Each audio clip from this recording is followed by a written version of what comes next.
Dentro do quadro Palavra da Diretoria, nós vamos conversar agora com a secretária-geral da subseção OAB Santos sobre um problema que surgiu com a pandemia, não é, Tânia Sá? Há processos que continuam sendo físicos ainda. Infelizmente. O atendimento da Justiça Federal está feito só sob agendamento.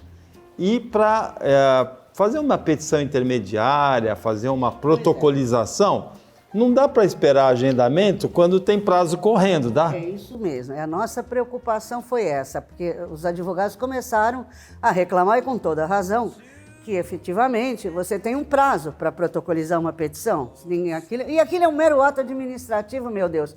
Não demanda maiores indagações, mas também está sendo exigido agendamento, ou seja, você tem que agendar primeiro, ver a data, o horário, para se dirigir ao protocolo federal, é a Justiça Federal, e para protocolizar a tua petição.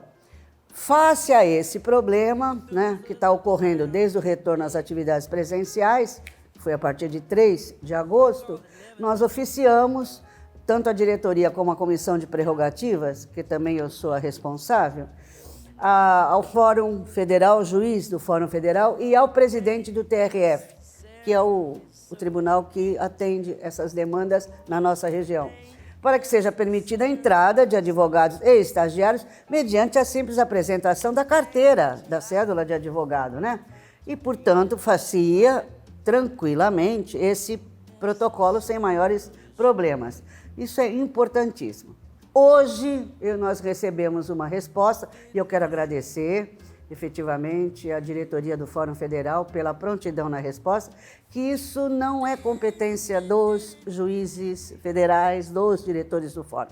Essa ordem veio do Conselho Nacional de Justiça, chamado CNJ, e, portanto, agora nós, diretoria, teremos que solicitar que o CNJ modifique essa resolução, porque realmente só traz problema para os advogados. É questão de bom senso, não é? Sim, é questão de bom senso. Principalmente, você imagine, aqui em Santos a gente tem um volume considerável, mas nada que impeça que o advogado se dirija lá com a petição para protocolizar 1, 2. É lógico, se ele chegar com 50, e aí então se tomem atitudes específicas, não é? Para o número elevado. Mas para esses atos rotineiros não tem sentido, Paulo. Agora, nesta semana em que se comemora o Dia do Advogado, essa não é a única novidade que você tem para o telespectador, para a telespectadora do OAB no ar, né? É verdade. É uma notícia que eu trago para os advogados. Eu sei que é uma coisa que há muito tempo eles gostariam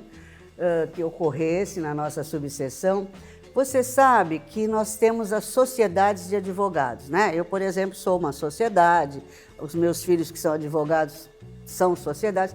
Essas sociedades são realizadas, essa formalidade, a documentação em São Paulo, sempre na seccional. Nós aqui somente encaminhamos toda a documentação para São Paulo. Há uma comissão, né, Comissão de Sociedade de Advogados, que vai resolver todos os problemas, enfim, é uma comissão muito específica, muito, digamos assim, profissional nesse sentido. E o que acontece? Às vezes o advogado quer se desfazer, quer sair da sociedade, tem algum problema, ele tem que ir a São Paulo, né? Isso nem sempre há essa possibilidade, né, Paulo? Então, o que nós conseguimos? Em contato direto com o doutor Marcos Rafael, que é o presidente da Comissão de Sociedade de Advogados, e também com a presidente, a doutora Vera, da Câmara Arbitral, porque as dificuldades todas, os conflitos são resolvidos pela Câmara Arbitral, que é da seccional de São Paulo. Tá? Não é nada judicial, é sempre via administrativa. E nós conseguimos também que agora nossos árbitros, nós temos uma comissão de arbitragem aqui, presidida pela doutora Adriana Machado, que nós enviemos nomes de árbitros para o Corpo de São Paulo, eles enviarão alguns também para nós, e essas reuniões para resolver essa arbitragem, essa conciliação, podem ser feitas aqui na nossa subseção. Portanto, é uma grande novidade, o advogado não vai ter que ir para São Paulo para resolver, ele vai ter o árbitro ali, que é do corpo, né, nomeado. Eu acho que vai ajudar e facilitar muito a nossa vida. Tradução dessas duas petições, dessas duas providências, a luta não para. Ah, não. Você sabe que ser advogado é uma luta constante. Todo dia é um problema. Eu tenho um ditado que o pessoal aqui gosta muito, né? Eu costumo dizer assim, olha, o difícil a gente faz, o impossível demora mais um pouquinho. Tânia de Sá, obrigado pela participação mais uma vez aqui no quadro A Palavra da Diretoria e boa sorte aí na continuidade do exercício do mandato e da profissão. Muito obrigada. Até.